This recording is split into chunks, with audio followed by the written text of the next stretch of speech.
اقبال نے آج سے 100 سال قبل کہا تھا، سنے تہذیب حاضر کے گرفتار، غلامی سے بدتر ہے بے یقینی۔ اور اس امت کی نشأت کو، اس امت کی نہضت کو روکا گیا کہ نہیں تم مقابلہ نہیں کر پاؤ گے، اور یہ ماضی کے اندر بھی ہوتا رہا۔ قوم موسیٰ نے کہا تھا ہم تو مقابلہ کر نہیں سکتے، موت سے بدتر زندگی تھی، اور یہ بالکل ہتھیار پھینک چکے تھے۔ پھر حضرت موسیٰ آئے اور ان کو کھڑا کیا، ہمت دلائی، دریائے نیل کے کنارے آئے تو پھر اڑ کے کھڑے ہو گئے۔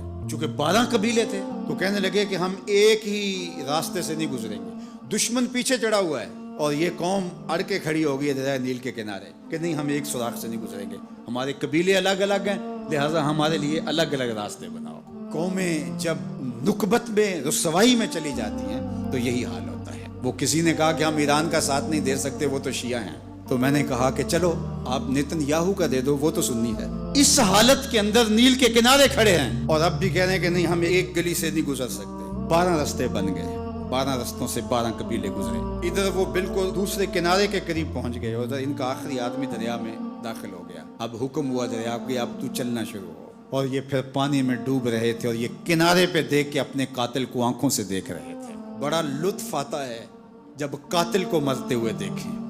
آج کل بڑا مزہ آ رہا ہے، آج کل بہت خوشی ہو رہی ہے۔ یہ آج ہی مجھے کسی نے بھیجا کہ اسرائیل کے وزیر ثقافت نے ایک ہاسپٹل پہ کوئی میزائل لگا ہے اور اس کی کوئی دیوار گر گئی ہے، تو اس نے کہا کہ یہ انسانیت تو نہیں ہے۔ میں نے کہا جب تم نے بچوں کو بھی کھینچ کے نکالا تھا اور آکسیجن کی نالیاں بھی توڑی تھی اور بم برسائے تھے، ان کی رگوں کے اندر بھی سرخ خون دوڑتا تھا، وہ بھی انسان تھے، تم اتنی جلدی بھول گئے؟ تم نے 80,000 لوگوں کو پیس کے رکھ دیا اور آج تمہیں مزہ آیا؟ میاں ابتدائے عشق ہے، روتا ہے کیا؟ آگے آگے دیکھیے ہوتا ہے کیا؟ ابھی تو لطف آئے گا، ابھی تو تمہیں پتہ چلے گا کہ درد کیا ہوتا ہے۔ ابھی 1-2 ماہ قبل آئرن ڈوم کی کہانیاں یہ دانشور ہمیں سنا رہے تھے۔ وہ کہتے تھے وہاں چڑیا بھی اندر نہیں جا سکتی، لیکن پھر دنیا نے میزائل جاتے دیکھے، کیسا خوف زدہ کیا ہوا تھا۔ نہیں ناقابل تسخیر ہے، اس کا مقابلہ نہیں ہو سکتا۔ وہ آسمان سے اترے ہیں، کیوں ان کا مقابلہ نہیں ہو سکتا؟ خدا چاہے تو ممولے سے شہباز کو لڑا دے، وہ تو ابابیلوں سے ہاتھی مروا دیتا ہے۔ تو اللہ جل شانہ کمزور نہیں ہوا، اس کی خفیہ تدبیریں ابھی ختم نہیں ہوئیں اور کبھی ختم نہیں ہوں گی۔ تم ایک چال چل رہے ہو اور وہ تمہیں چال میں پھنسا رہا ہے۔ میرے اللہ نے اس امت کے تنے نازک کے اندر زندگی کی لہریں پیدا کر دی اور ایک تموج پیدا ہو گیا ہے۔ اگرچہ آج بھی وہ فلسفہ، آج وہ دانشوری کا جعلی غلغلہ موجود ہے، آج بھی مایوسی کے نعرے لگائے جا رہے ہیں۔ 4 دن کی کہانی ہے، اس کے بعد آپ کو ایران کھنڈر بنا دکھائی دے گا، بن جائے کھنڈر، اس سے کوئی فرق نہیں پڑتا۔ جو پیغمبروں نے جنگیں لڑی ہیں اس کے نقصان پیغمبروں نے اٹھائے، اس سے کیا ہوتا ہے؟ تم کھنڈر کی بات کرتے تھو، کربلا کھنڈر نہیں بنا تھا، لیکن آج جھنڈے حسین کے جھول رہے ہیں، یزید کے تو نہیں جھول رہے ہیں۔ تو یہ کھنڈر اسرائیل بننے والا ہے، اسلام کا جھنڈا اونچا ہوگا۔ آل اسلام و یالو ولا یولا علیہ، اسلام سر بلند ہے، سر بلند رہے گا، اور شرق سے لے کر غرب تک جھنڈا میرے حضور کے نام کا لہراتا رہے گا۔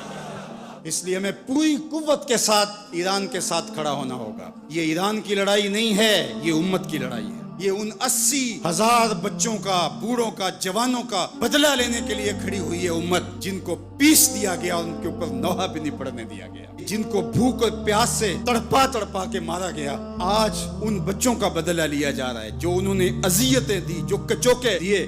اس ممبر پہ بیٹھ کے ہم روتے رہے، ہماری خلوتیں، ہمارے حجرے آنسوں سے بھر گئے۔ ہم تو صدیوں سے روتے آ رہے ہیں جو ہمارے ساتھ ہوا۔ ہم نے اپنے بوڑھے باپ کو روتے ہوئے دیکھا اس امت کے لیے، ہم نے اپنے مشائخ اور اساتذہ کو روتے ہوئے دیکھا۔ یار یہ وقت ہے، کیوں مایوسی پھیلاتے ہو؟ کتاب ملت بیضا کی پھر شیرازہ بندی ہے کہ شاخ ہاشمی کرنے کو ہے پھر بھرگو ثمر پیدا، نوا پیرا ہوا ہے بلبل کہ ہو تیرے ترنم سے کبوتر کے تنے نازک میں شاہی کا جگر پیدا۔ انشاءاللہ یہ دن گنے جا چکے ہیں، مغرب سے قیادت مشرق کی جانب منتقل ہونے والی ہے۔ آپ چائنا کے صدر کا بیان پڑھیے، بصیرت اور حکمت سے بھرا ہوا وہ بیان تھا جس نے سینہ ٹھنڈا کر دیا۔ دنیا کی نظروں میں سب کچھ ہے، بس ایک آواز اٹھنی ہے اور دنیا کی نئی صف بندی ہوگی اور مغرب سے مشرق کی جانب قیادت منتقل ہو رہی ہے انشاءاللہ۔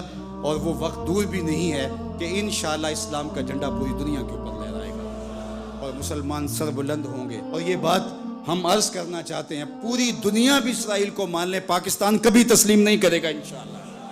ہمارے بانی قائد اعظم محمد علی جناح نے کہا تھا کہ یہ امہ کے قلب میں گھسایا گیا خنجر ہے اور یہ مغرب کی ناجائز اولاد ہے، ناجائز ریاست ہے، کسی صورت کے اندر بھی ہم اس کو قبول نہیں کریں گے۔ آج یہ بات بھی سننے کو مل رہی ہے کہ شاید پاکستان ایران کے خلاف اپنے اڈے فراہم کر رہا ہے، ایسا کبھی نہیں ہوگا، یہ سوائے افواہ کے اور کچھ نہیں ہے۔ اللہ نے ہمیں یہ پچھلے دن جو عزت دی، جو وقار دیا انڈیا کے خلاف، ہم نے ناکوں چنے چبوائے ان کو، تو کیا ہم اس عزت کو خاک میں اپنے ہاتھوں سے ملا دیں گے؟ ہم اتنے گرے ہوئے ہیں کہ اپنے ہمسائے ملک کے مقابلے کے اندر ہم اڈے فراہم کر دیں گے؟ کیا ہماری غیرت اتنی بھی نہیں ہے؟ کبھی نہیں ہوگا انشاءاللہ۔ ہم ایران کے ساتھ کھڑے ہوں گے۔ کیسے کھڑے ہوں گے یہ ہمارے عسکری ماہرین کا تجربہ ہے کہ انہوں نے کیسے کھڑے ہونا ہے اور کس طرح ساتھ دینا ہے۔ ہم وہاں سے زخم لگائیں گے، تمہیں پتہ بھی نہیں چلے گا یہ تیر آیا کدھر سے ہے انشاءاللہ۔ تم چیخو گے لیکن تمہیں پتہ نہیں چل سکے گا کہ یہ پہنچا کیسے ہے، کس راستے آیا ہے۔ انشاءاللہ اب تمہارے رونے چیخنے کا دور شروع ہوا اور انشاءاللہ بیت المقدس ان قریب ایسے مرحلے میں پہنچے گا کہ ہم یہاں کہہ رہے ہوں گے کہ ہم بیت المقدس کے راستے مدینے جا رہے ہیں۔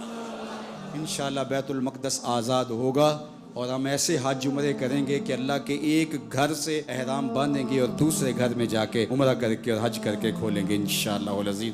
وہ وقت جلد یا بدیر آنے والا ہے چونکہ الحق کو یالو ولا یولا الیہ، حق ہی سر بلند ہوگا، جلد یا بدیر اسلام نے ہی غالب آنا ہے اور انشاءاللہ وہ آ کے رہے گا۔